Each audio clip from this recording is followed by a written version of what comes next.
Green team అయితే ఇచ్చి వాడదగింది. అన్ని గేమ్స్లలో పర్ఫెక్ట్ 30 పాయింట్స్తో గెలిచింది.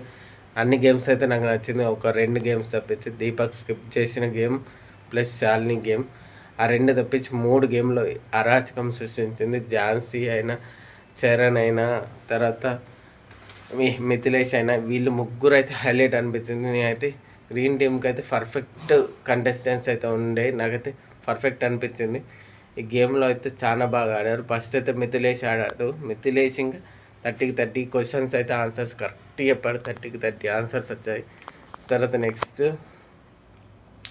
టాస్క్లో అయితే దీపక్ వచ్చాడు. దీపక్ వచ్చి స్కిప్ చేసుకున్నాడు. ఆయనకు స్కిప్ కార్డు ఉండే కాబట్టి స్కిప్ చేసుకున్నాడు.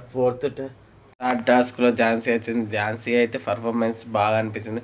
అవి 20 గీట్స్ ఇచ్చారు. 20 గీట్స్లో వాళ్ళు క్వశ్చన్స్ వేస్తారు. ఆ క్వశ్చన్స్ ప్రకారం ఆ క్వశ్చన్ ఏంటని డయాగ్రామ్ వేయాలని చెప్పింది, ఏ ఇంటూలు లేకుండా. కానీ ఝాన్సీ అయితే ట్రిక్కీగా బాగా గుర్తుపెట్టుకున్నది. ఝాన్సీ అయితే ఆ గీసిన డయాగ్రామ్స్ మనం ఫస్ట్ గీసిన తర్వాత గుర్తుపట్టడమే కష్టం. అయితే ఝాన్సీ అయితే 20లో 5 క్వశ్చన్స్కి అయితే 5కి 5 ఆన్సర్లు కరెక్ట్ చెప్పింది. నాకైతే పర్ఫార్మెన్స్ సిరిగా తీసింది అనిపించింది.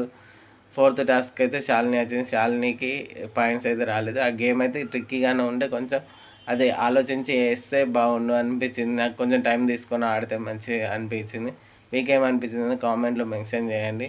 తర్వాత 5th టాస్క్ అయితే చరణ్ తీశాడు. అవి లైట్ వెయిట్ బాల్ సంథింగ్, కానీ అదైతే గ్రేటు, కానీ కొంచెం ట్రిక్కీగానే ఉంది. గేమ్ అయితే గెలిచాడు. లాస్ట్కి అయితే ఓటప్పిల్ అయితే ఝాన్సీ తీసుకున్నాను. నాకైతే ఇవాళ అయితే గ్రీన్ టీమ్ విన్ అయినందుకు గ్రీన్ టీంలో అయితే పర్ఫెక్ట్ అనిపించింది. మీకు ఏ టీం నచ్చిందని వీడియో కింద కామెంట్ చేయండి. ఈ వీడియో నచ్చితే లైక్ చేయండి. నా ఛానల్ సబ్స్క్రైబ్ చేసుకోండి. Please support me more videos గురించి నా ఛానల్ని ఫాలో చేసుకోండి.